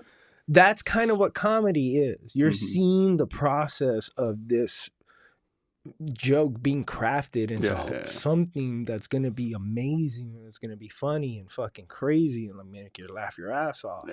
You know, hopefully that's the final product. But you need to start from something.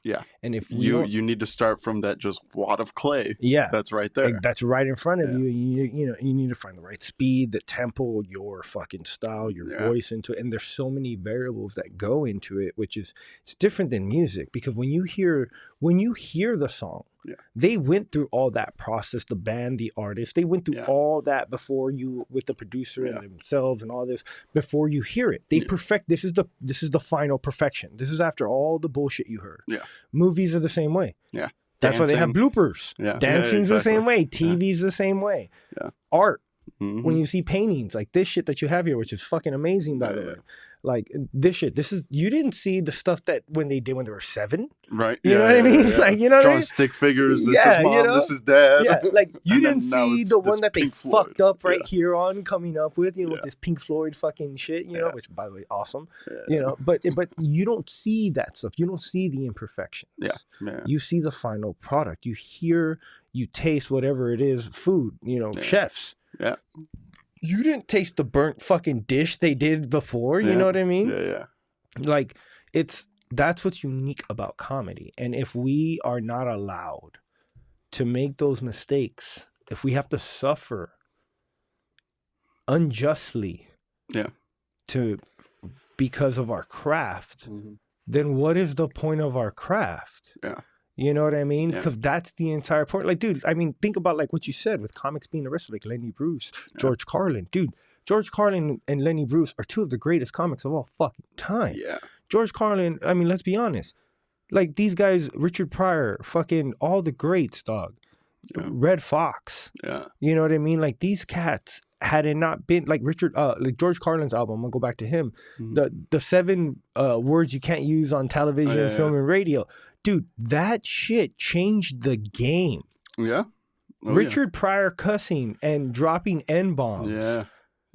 Talking about cocaine. Talking about him lighting his self on fire for freebasing. You know what I mean? Dude, like, it changed everything. It changed everything.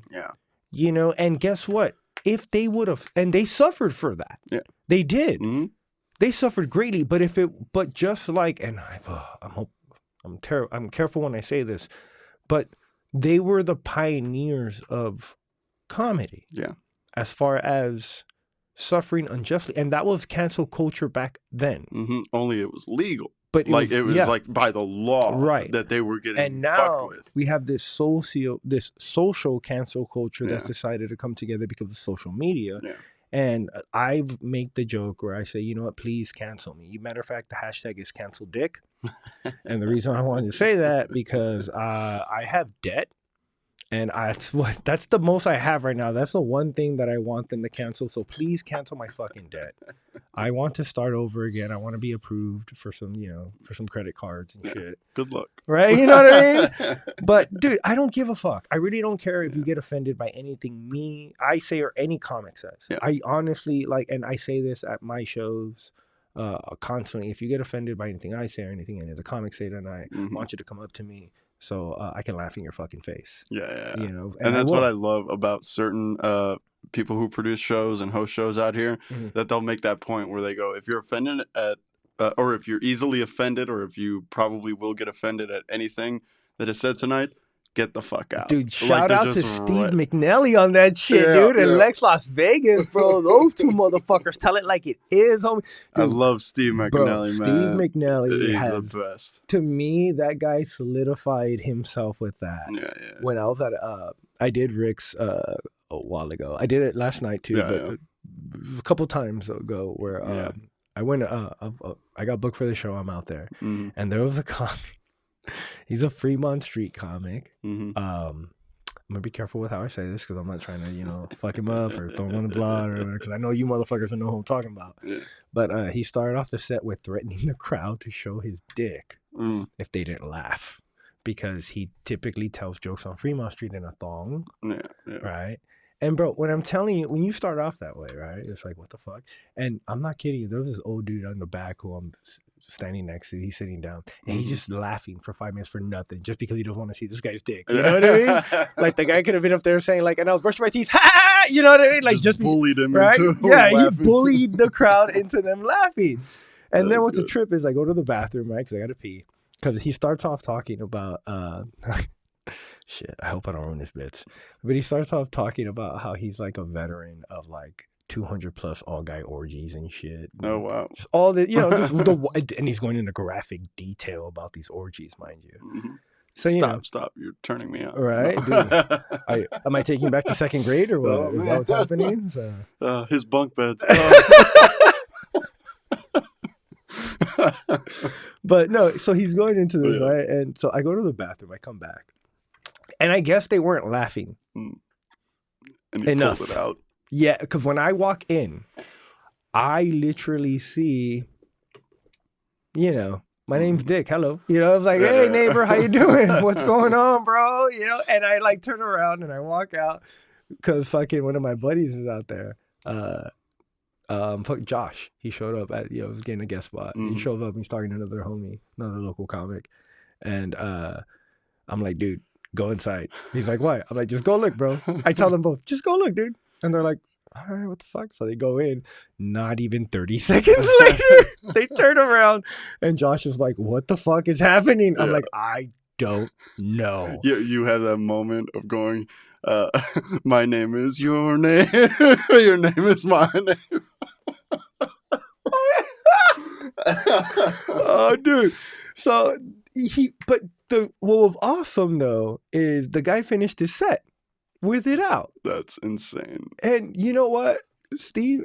I don't know if Steve goes up there after and he's like, I told you, man, you don't know what's gonna happen. Yeah. Fucking, if you get offended easily, go fuck yourself. And guess what? But what was the trip? Okay, there was another comic that went up after him. And it was a chick. She didn't address the elephant in the room. She did not. Was it that big? No. Bro, let me tell you. Another one? Yeah. All right.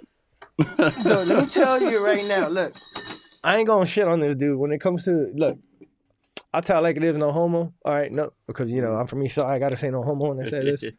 I'm a Marine Corps vet. All right, I have seen more dicks than gay porn stars. I'll tell you that right now. All right. That dude was packing. You know what I mean? Homeboy was packing. I could see why he's a veteran of fucking 200 plus orgies, By the way, thank you for your service, sir. Someone's got to do it, Right. Shout out to you. Yeah. This drink's for you, sir, But she didn't. Oh. See, you're turning everyone on, even your beer can. Even my beer. Sorry, I was talking about the guy's fucking dick, and it came for him. But anyways, so she didn't address the elephant in the room, right? So then, and I'm up after her, and my name's Dick. Yeah, he's still sitting right in front of me. Dick out. The guy, the comic. Does he have his dick out though? No. Oh, okay, he's back, but he's sitting but he's closer than we are. Yeah. And everybody knows what happened, And she went up there. She did her thing. She did good. But my name. Then Steve introduces me. Welcome to the stage, and Corps veteran, blah blah blah. Dick Salas. I see the PTSD in the crowd when he said my name. They all look at him, right? So, and he took it on the chin. For the first 2 minutes, I'm ripping phrasing. No homo. I'm going into him. You know what I mean? I'm just ripping into this guy. I'm ripping into this guy, dude. Just going off on him, you know, because I'm like, dog, what the fuck was that? You know, I'm like, I get it. You guys already seen one dick tonight. I promise this is as much dick you're gonna see, unless you're a lady and you want to get to. Yeah, and I'm joking about it, and then I'm going, you know, but I rip into this guy for like 2 minutes. Dude was so cool after. Fucking homie, we talked after. It was cool. But then I go and do my thing, you know, I did my set and stuff, and it was great. So much fun. That's why I love places. That's why I love Vegas.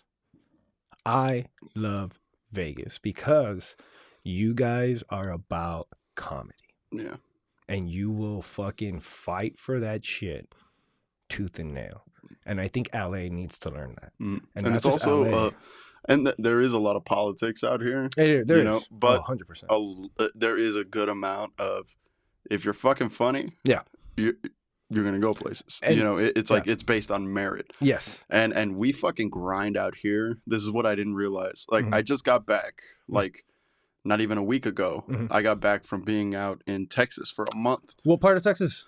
What parts did you hit? Well, I was in Central Texas mostly because I was visiting my family. Okay. My brother just got back from Iraq. Oh, you know, he's Army guy. So thank him for his service, by the way. Third deployment. He just got back, so I had to go out there. Right. I also have fucking 2 nephews that were born that I fucking haven't met yet. So I had to go out there. And so Central Texas, like Waco area is where I was. Okay. And then I went out to Austin a lot while I was out there, and then Houston as well. Okay. And what was I saying? Grinding. Yeah. So talking to a lot of the comics out there, I realized that everybody pats each other on the back being out in Austin. Everybody just kind of runs through it. You know, if you go up there and you bomb horribly, when you get off stage, all those comics are just going to be like, no, it's okay, and pat you on the back and tell you everything's okay. Because I was at an open mic and I brought both my brothers, I brought fucking a longtime friend of mine and my girl all out to this show. Right. I get on the list. I'm 20th on this list. Jesus, fuck. So we suffer through 19 people before it gets to me. And I'm assuming of death. 19 people of death, right? Because my brother, everybody that I'm with, except my girl, because she knows how open mics are. But she's a vet. She's a veteran. Thank her for her service, by the way. Exactly.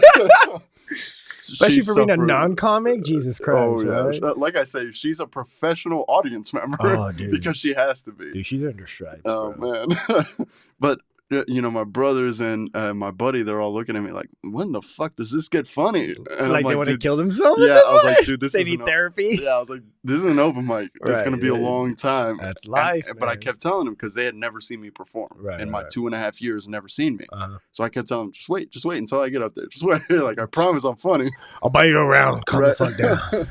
So I finally get up there and I'm doing my thing. I have a tight 5 that I've worked on forever. Right. So I'm going through it and they're laughing, you know, people that I brought. And even the host at one point caught on to what I was doing and goes, what the and then he sits next to the people that I brought and he's going, oh shit.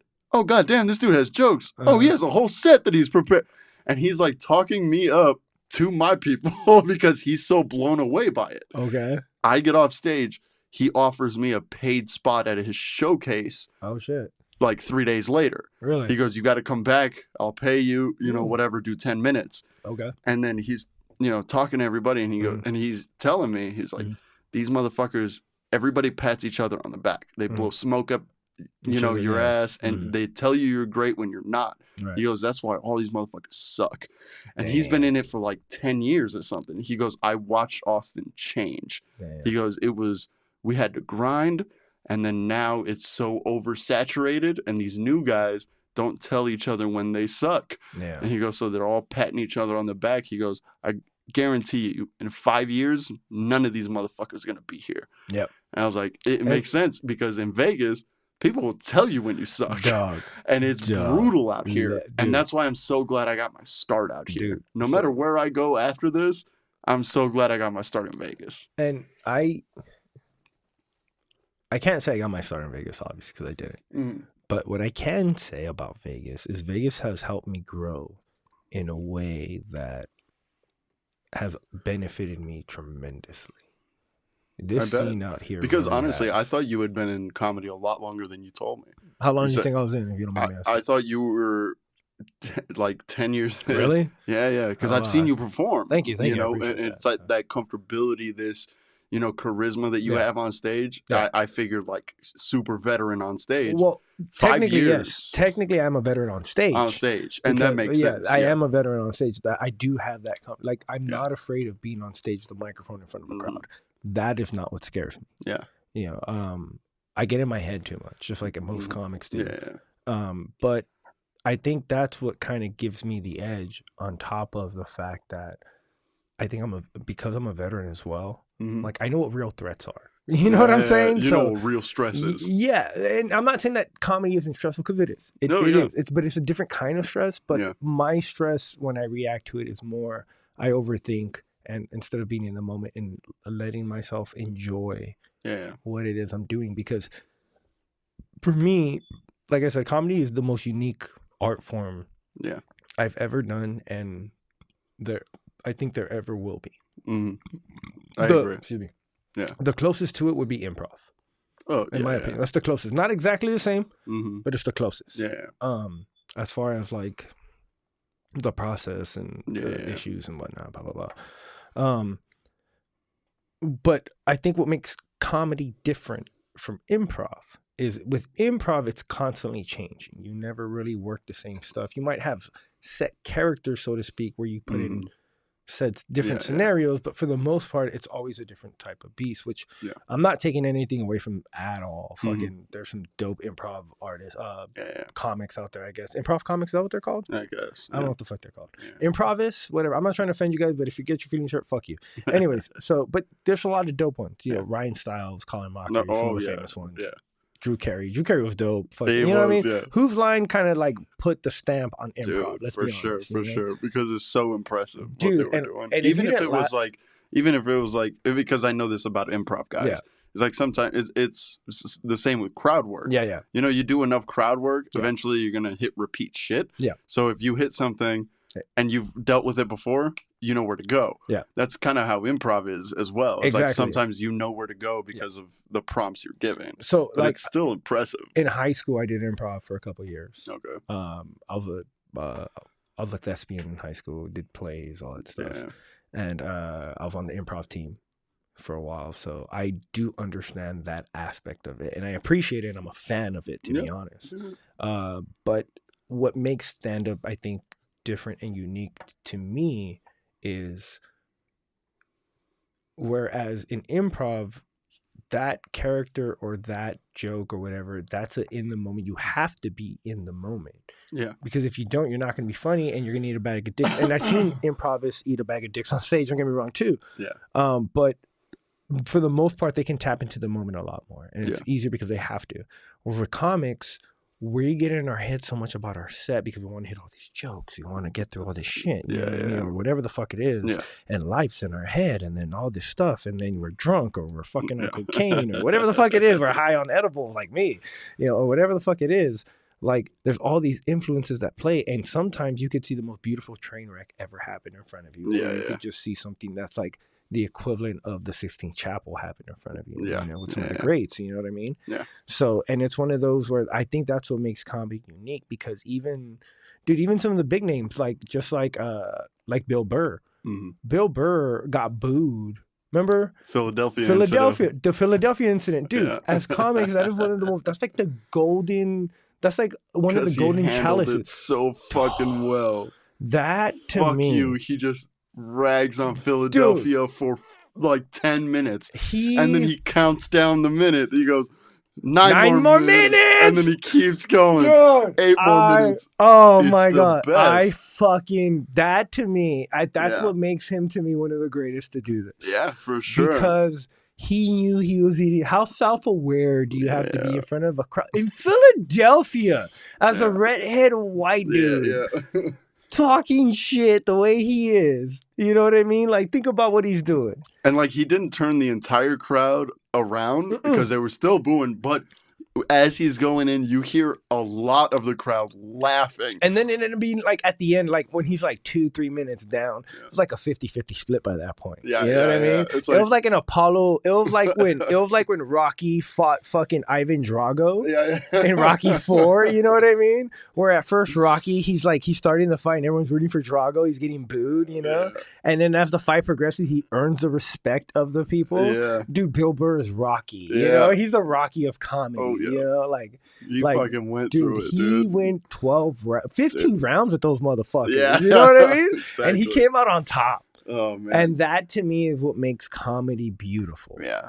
Because there's those times, and you know this, and then you know this as well, where people are wondering who I'm talking to. Mistress K's over here, by Mistress the way. K. She's been sitting in this she's been whole saying, fucking dude, Mistress podcast. K, she's been sitting in this whole podcast, fucking, just, And if I had more microphones and more cameras, I'd have just put you on, and we would have done a 3-way. Next time she comes on. But next time I'll definitely have you on. Hell yeah. But, and I'll plug you in this podcast as well. All your social media. Yeah. It's all right. I'm not a big name, but you could get like 1 or 2 more followers. Maybe 1.5. 1.5 from him. But it's a dude who follows and then is like, nah, unfollow. That one guy. Is that one guy. But no, what that's what I think what makes comedy so just beautiful to me. Yeah.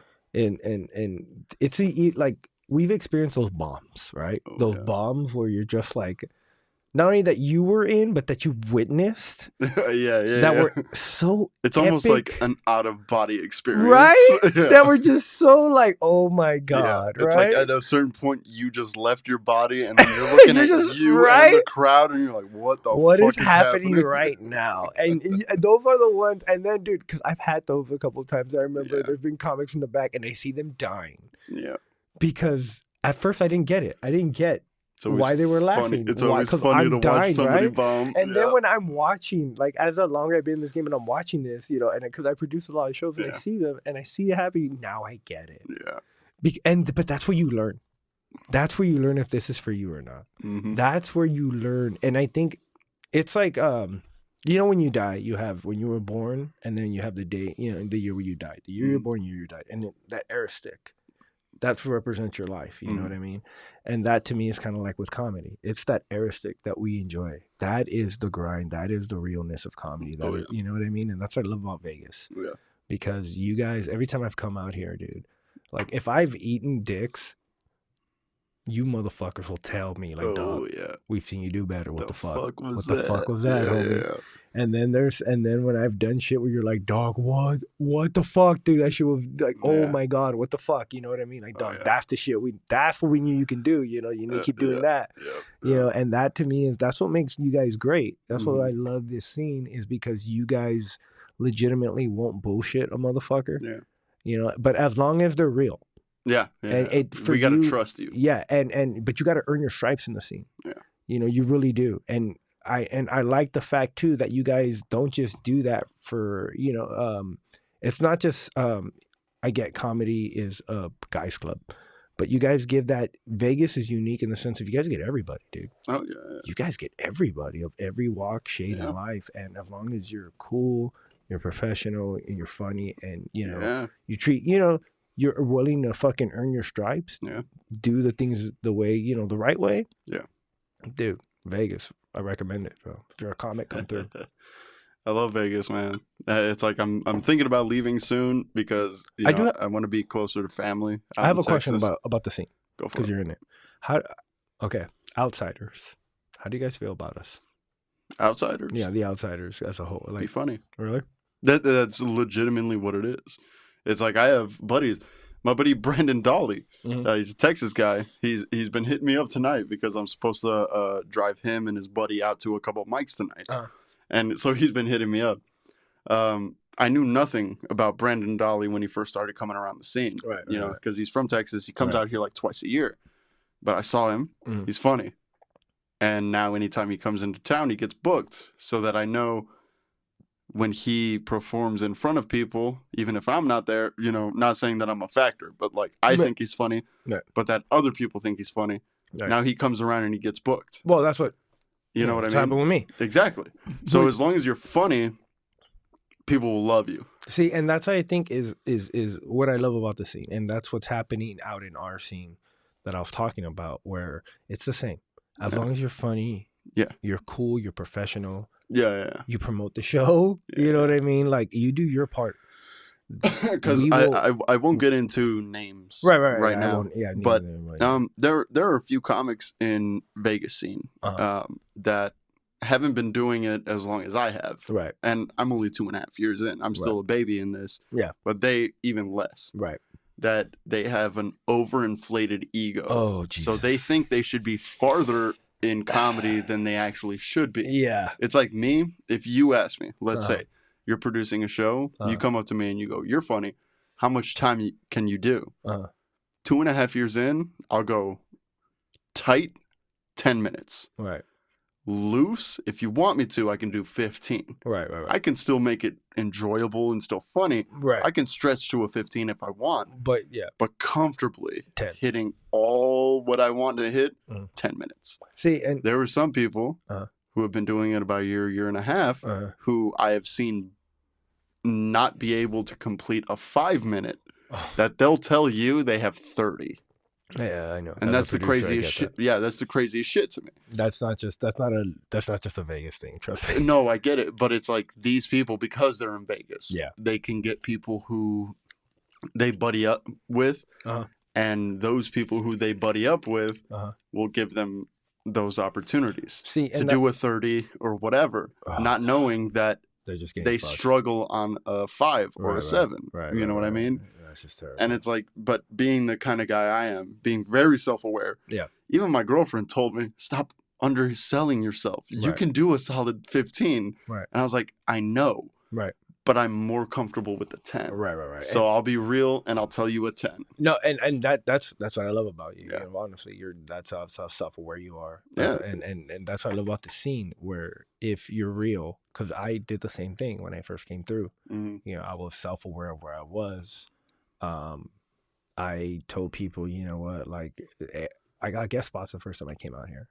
5-10 minutes at the most.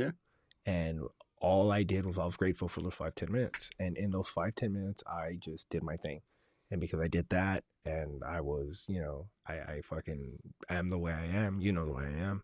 I keep it real. I don't sugarcoat shit. If I say it, I do it, and that's what it is, you know. And I've earned the respect out here. That's why every time I come through here, I get booked. You know, and but I think that goes across the board for the most part of most scenes. If you're the real ones, don't have to talk about how real they are. They just you know they will, and real recognize real. And I think that's what's worked for me, not just here, but in comedy in general. Where I keep it real, and that's just what I do, because that's all I know. And that's what I love about Vegas. You guys, though, that cocaine, man. That keeps us real, though. That shit keeps you real, you know what I mean? I guess cocaine's a hell of a drug, you know? But it's awesome. I love this scene, dude. I love it.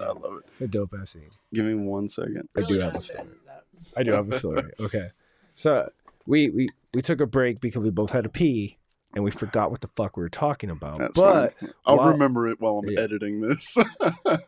But during the break, we did bring up fucking some funny shit that we're talking about. Right? Some funny shit we're talking about right now. And I guess we're talking about cocaine. Of course. Cocaine just seems to be the premise here in Vegas. I don't do cocaine. I want to put that out there. I don't. Never have. Really? Not one time. Interesting. It's fun. I look like the type that has, huh? But no, I don't. I've never done any. Well, see, I grew up with addicts. So addicts of all variety. And I even got a joke about growing up with one. And I saw what drugs do to people early on. You know, I really,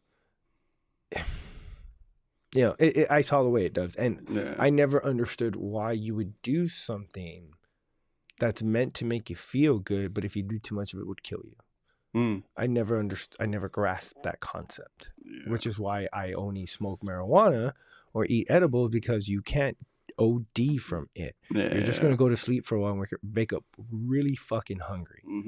Alcohol, I'm very conscious of how much I consume, and I really try to keep in control of. Yeah. I've been pretty good about it for the most part.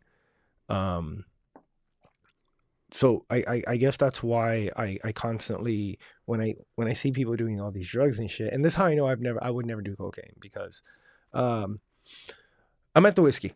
This is when I'm the singer there, and I'm at the height of, I guess, my like music point where we're the house band and we're fucking enjoying shit, and then Jack Nicholson walks in the fucking Whiskey, and I was telling Mr. Kid the story where. He walks in, and I don't know if he timed it or whatever, but it's in between bands, and he's like, "Jack is in the building," and he screams it out fucking loud, and people, we all lose our shit. He said that? He said that himself. So He announced himself. He's his own MC. He's his own Flavor Flav. You know what I mean? Like, and he does this, and he's going from fucking table to table, person to person, talking to every security. Really? Every dude, he is like, dude. Okay. I was gonna say that seems weird because I've heard a lot of stories, but I'm getting him mixed up. It was Robert De Niro, who's very shy. Yeah, no. Jack Nicholson is not shy. Okay. Jack Nicholson, so that was the first time I met him, but that was not the first time I seen him, because I saw him one other time again in Hollywood, and this is their like mid 2000s. Yeah. And he was driving up and down Sunset Boulevard in his pink Cadillac, mind you, honking the horn. Like up and down fucking Sunset, saying, "Yes, it's me, Jack Nicholson. Amazing. It is really me." Like, he's waving at people, fucking talking And to see, there's an element of me that goes, "That's disgusting. Like, get over yourself," or whatever. But honestly, if I was as famous as Jack Nicholson, I'd probably be doing shit like that. Dude, that's why the dude earned my respect, because the dude, okay, one of the most talented actors to probably ever be in film. Let's be honest. Sure. I mean, the guy can do anything. The guy could do serious, he could do drama, he could do crazy, he could do funny. Probably one of the most well-rounded entertainers of all fucking time. Yeah, you know what I mean? Fucking playing the Joker, dude, and shit, one of the best Jokers. Him and Heath Ledger. Oh yeah, you know what I mean? Yeah. You got to go back and forth between them too. Yeah. But what made it awesome? Okay, he goes in the Whiskey. And he's talking to people, and he goes to the back in the kitchen. Dude, he's talking to the chefs. He's talking to the fucking help and everyone. Mind you, my guitarist at the time and my bassist at the time, they also worked at the Whiskey. All right? So we're back there in the kitchen. And Jack's back there. He's taking pictures for people and stuff. Because this is when cell phones, they were around, but it was just photos. It wasn't really videos. The thing, It's like 5 megapixel. Yeah, it was like MySpace was still fucking the thing. You know what I'm saying? So we're taking pictures, and he's like, and he had this necklace, right? And on the necklace, it was like a vial. And you see him, he takes out the vial, he's like, and then he pulls out he does a line on his hand, and he goes, right? He just does a line of Coke in front of us. And then he looks at me, he's like, "Hey, man, you want a bump?" Bro, when Jack Nicholson is offering you cocaine, you know how hard it was to say no? You know what I mean? I understand how hard it was, and I'll tell you, I've lost all respect for you. Because even if I had never done cocaine in my life, if Jack Nicholson offered me cocaine, I'd have sucked his dick, you know? Spoken like a true cokehead. Just exactly. Saying. Okay, but here's why I didn't do it. Here's what I told him. Right. I legitimately was like, honestly, sir, I'm a huge fan. I really am. You have no idea how tempted I am to just say yes. Yeah. But I do know it. But I have to say no. And that's why I said, I have to say no respectfully. Thank you very much. I'll buy you a drink. I'll buy you a shot if you want. Let's do that. And he did a shot with me. Nice. Really cool. Okay. Really fucking cool. Couldn't say more. And then after he took pictures with everybody, he did do the bump that he offered me. My guitarist did with him at the time. So, he was like, okay. And then he leaves I remember he left the kitchen. He goes upstairs to the second floor, goes to the bar there, goes to the green room in the back, talks to the backs back there. Comes back down, makes his way, telling people bye. Every single person he was telling bye. Yeah. The security, everybody. And then as he's leaving, I think he timed it because the next band was about to come on. He says, "Jack is leaving the building." And dude, and we applaud the motherfucker out. That's amazing. Dude, and I was like, that's how I know I'd never do cocaine. If I was able to tell the Joker no, for sure. You know what I mean? Like, it's not because I don't want to do it. It's because I know that if I do it one time, I'm gonna like it. Yeah. I'm gonna be addicted. Why wouldn't I be? It's meant for me to like. It's meant to make me feel good. It's like, But you know what I also, mean? if you've never, and I don't know about, I don't know your life story, but Right. if you've never been an addict, like true No, I addict, have. I have. you have. I have. With So, what? sex. I'm a Okay, sex addict. I get that. I Yeah, am. yeah. I'm a sex addict. I A really lot of am. people don't understand that, but I understand what it means. No, I get it. So it's been a struggle for me, but also Yeah. I'm not, weed. As much as Weed? people say weed isn't an Yeah. addiction, it can be. I And, only understood that after I stopped smoking weed. right. And I was See how like, it affects you when you stop. oh, yeah. So now I've gotten to the point where, unfortunately, it's a part of my treatment with my mental health illness and PTSD because it does help, and it's less side effects that I have to deal with versus some of the meds I would be on. For sure. So instead of, because I used to be on mood stimulators and SSRIs and shit. I used to be on 14 different medications at one point. Yeah. Uh-huh. You know, SSRIs, mood stimulators, pain pills, etc. Yeah. Antidepressants, fucking, we can keep going Yeah. on the list. And now, because of marijuana being included in my treatment, I'm down to 6. All right. Yeah. You know what I mean? And the goal is for me to get off, to be as little, if not any of as possible, But I know I'm always going to have to be on at least a few. Yeah. Just because of the way my trauma works and my brain chemistry's been altered by taking them so long that I know I'm chemical dependent on these now. Yeah. But I'm self-aware at that point, and now I've narrowed it down to where it's the healthiest version of the formula that works for me. Yeah. And it allows me to function at optimal capacity where I can be to get the things I need to get done. For sure. And I think that's what I'm grateful for, that it took me years to find it. I put the work into it, into finding this. Yeah. And and to be honest with me, I have a very, very addictive personality. Same. I know that. Same. Because I've gone in and out of addictions my entire life. Yeah. Obviously, probably the longest and earliest one that I can identify is probably sex addiction. Right. But dude, you second grade and shit like that. I get it. But dude, you were telling me earlier how you snorted heroin. Yeah. Right? Like that's some shit, dog. But that was the thing. It was like the heroin came in the later stages. But also in the midst of my morphine addiction. So I was on morphine for like a couple of years and then dabbled in the heroin. Okay. So it wasn't like heroin was the big thing, but morphine was. It was in there. But the morphine is what lasted the longest. That's crazy. I've had morphine before, but I get how it feels, but let's not relapse here, But look, no, but this is the thing. I've been off morphine for 9 years. Congratulations. Off morphine, by the way. But I'll tell you, think about it every day. Oh, dude, I feel that's how bad it is. Wow. And that's what really made me understand addiction, is that after I got off morphine, I thought, hey, give it like a month and you'll never think about it again. Right. No, almost 10 years later, and I'm still fucking thinking about it. Sometimes I have a bad day and I go, you know what would make me feel great? Morphine. You're a fucking, that's crazy. It's bad. You know what's a trip? I think that way about the military. Oh, I know what you mean.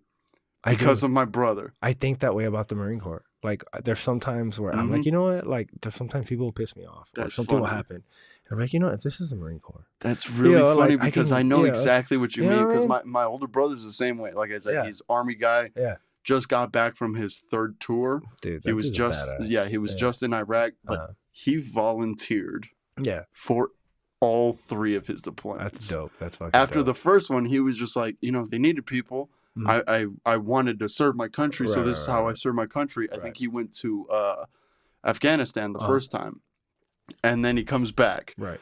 And then he gets an opportunity to go back, and he volunteered, and he told me about it. He goes, well, that's the shit, dude. Like, he was like, don't tell the family, but I'll tell you because him and I are fucking close. Right. He goes, I volunteered for this. It's a different mindset, dude. He went to Kuwait, which Kuwait at that time was all right. Like Kuwait's been cool for a while. Yeah. Kuwait's been great for a minute. Yeah. And then he comes back. Then fucking several years later, he tells me last year in December, he goes, I'm getting deployed again.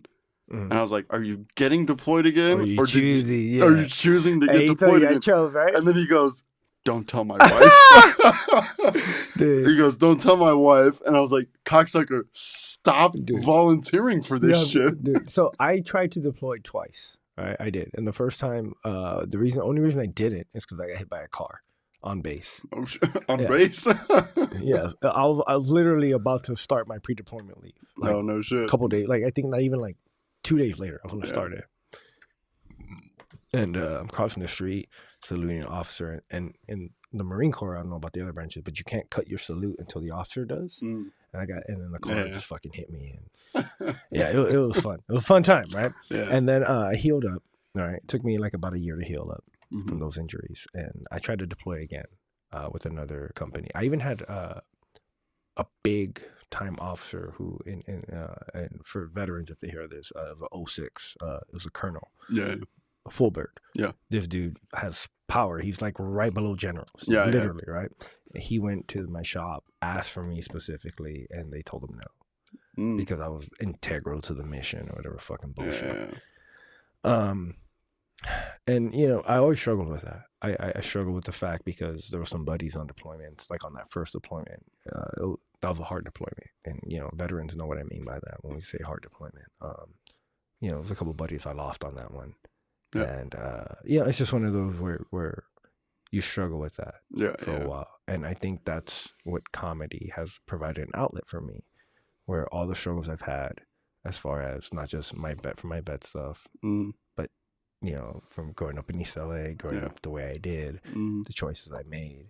That's why I love coming out here, because anyone that's watching, I'm gonna be tonight in Henderson at Backyard Lounge, and I'm gonna be at 9th Island Cava tomorrow as well. And then if you're in Cali, I'm gonna be in Firewater on Sunday in Ontario.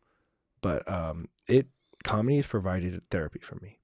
It's provided something for me where, and I think you understand, and the rest of us do, those of us that, even if and the only reason I have therapy is because of my service, my VA stuff, and that's why I have a therapist. But most comics can't afford that. And this is our therapy. And the times I can't reach out to my therapist, this is what I do. My therapist has had to hear this shit. Dude, he took a 2-month fucking break to Europe. You know, because he couldn't deal with my crazy, because of my shit, dude, you know, because of me. And that's not a joke, that's truth, which is sad, you know, but I love that guy. But what I love, and I would recommend stand-up comedy to most veterans, because the thing my brother always told me is that there is a structure to life that he misses in the military, that when he's in civilian life, he doesn't get. I know. And then also camaraderie. Which, if you're in stand-up, there is a structure to your life, because you have to, you know, go out as much as you can. You know, you have to. There's a mission. There's a mission, and that's what we need. And then there's also that camaraderie that you find with other comics. It's like, we've been through the shit. You know, we've been through the shit together. Comedy. And so when we're around, this is all my friends. So literally all my friends right now are comedians. Outside of close friends, it's like 1 or 2 people that are lifelong friends. Right. That, you know, don't do comedy. But I cannot befriend a civilian at this point. I feel you. Because I tried when I was working, and I tried to be friends with my coworkers, and we're all hanging out, and I make a joke, and they're like, "What the fuck?" Nobody gets it, dude. And then now I'm an asshole. So now you get what it feels like to be a vet coming out of the service. Exactly. Because and even though, and this is, I would agree with you to the extent of what you said, where vets who you know, if that's something that appeals to them, they should try stand-up comedy, because there is a camaraderie in it. But what's different, and for us as vets, when we get out of the service, is we do miss that camaraderie portion, the structure portion. But what makes it, I think, because even with comics I've run into where there's certain things I can't tell comics. There's certain jokes that they get offended by, subjects they get offended by, you know what I mean? There's certain crazy. There's lines even that's starting to be drawn in comedy, and that's what I disagree with. I disagree with these limitations that we're putting, because there shouldn't be limitations on comedy. Especially with us. Exactly. Of all the spots, of all the areas where there shouldn't be limits, comedy is one of those. Yeah. Just like, That's and what I'm that's saying. why, so I agree. Vets, we would do well in comedy if comedy was what it's supposed to be. Then yes, I agree with you. Because gallows humor. Yes, It's the dark shit. bro. Trust me, like I said, bro. I'm not. It doesn't get darker than us. I'm just telling you right now. You know, I know this. You get it. It's right? because You get like it. Yeah. I've never been in the military. Right. I don't really come from quote unquote military family. But you have. But I got in it. Yeah. I got kicked out of my house, my Mm. parents' house, Mm. when I was 15, 16 years old. Okay. My older brother, who was in the military, picked me up, Took you in. took me in. Yeah. And so for the next 5-6 years, I lived with him Mhm. and all his crazy ass army buddies Right. who would filter through that fucking house. And I'm sure they fucked with you and they gave you some fucked with shit. me, gave Yeah. me shit, and then just talked about shit between themselves about obviously shit that I couldn't relate to Right. because it's war shit. Right. But they're making jokes about it, and that's I feel like it definitely helped mold my comedy outlook. Is Mhm. like I've been a fan of stand up since I was a kid, Right. but it's like after watching all these veterans Mhm. talk, like I said, Well, gallows humor, yeah. where it is the darkest shit you can Yeah. ever hear. Yeah. Definitely shaped my mind to a certain extent of like nothing is sacred. No, it ain't. Nothing is Dude, sacred. I remember this was my second term, and I remember there was a buddy. He was a Marine. He just got, so he was on duty, which means you're on guard duty for 24 hours, right? And then straight off of duty, he just came back from the field, which was I think an 8-week op he did. So he was out in the field for 8 weeks, which is you work every day for 8 weeks out in the field, and then he went straight into 24-hour duty, and then from there he was supposed to go on a battalion bike ride because he was one of the few people in our battalion, which is like I think 1,000 Marines or whatever, that rode a motorcycle. But because they needed bodies to support the ride, he was forced to go on it, right? And unfortunately, towards the end of the ride, there was a dude that cut him off, and he went off the side of the road and he died. You know, and he left behind 3 kids, a wife who was pregnant with the 4th, and it was because of this, of this bike ride. Yeah. And the reason I'm bringing this up is because I remember getting the news, and we had a formation. He lived next door to my best friend, who lives in Texas. He's a Texan, and I remember all of us were there. Wife, his kids, all that stuff, and it was tough. Yeah. It was tough, yeah. But the reason I bring this up is because I don't know. 12 hours later, after getting this news, we're joking about this guy. Yep. You know what I mean? Oh yeah. We're fucking, dude. We're going in on the stories. We're going in on the stupid shit we fucking did.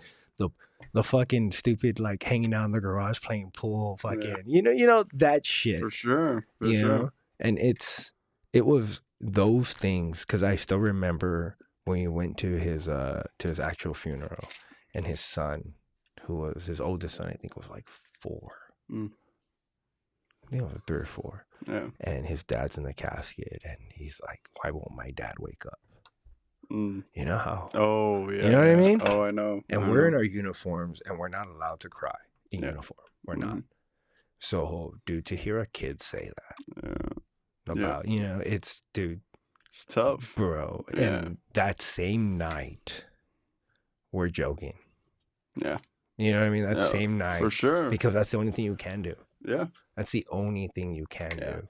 And that's why I feel like, and to kind of full circle this from what we were talking about earlier, is that people who have never been through shit like that, they don't get it, dude. They don't get it. And that's why they're offended at so much. Which is why I say fuck your feelings. Exactly. Because of the fact where I've had friends who gave up their lives technically for this country in the ways they didn't expect to, but they still died in service to your freedoms, to your amendments, to the way how the Constitution is supposed to run. And that's why I will never back down from compelled speech.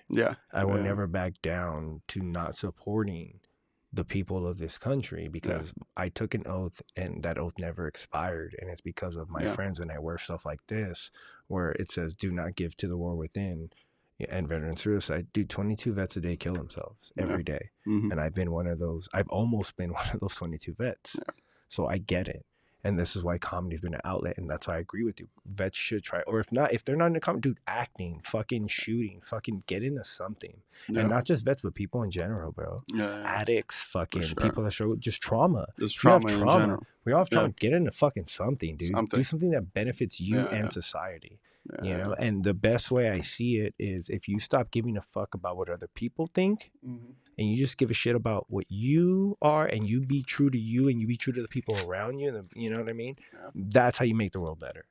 You know, and that's how comedy will get better. If we, as scenes in general, as comics in general, just start taking responsibility for ourselves, and be real with ourselves, suffer with ourselves, and be like, hey, I suck tonight, right? So did you.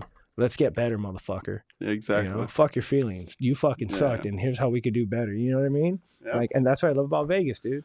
You know, that's what I love about our scene. We tell you that, be like, bro, you need to step that shit the fuck up, motherfucker. Dude, I love it. I love it because honestly, with all the breaks, with all the bullshit that we've done with this podcast, we came full circle. And to be like, hey, fuck your feelings. Look, you know, if we didn't just say it appreciate enough, comedy. Yes, man. Fuck your feelings. Appreciate life, so many people. Comedy. Appreciate who you have. Appreciate every day of life. You know what I'm saying? Damn. If you can't take a joke, just remember it's not a dick.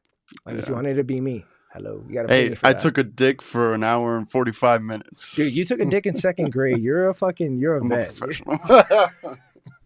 But I love it. We're gonna wrap this shit up.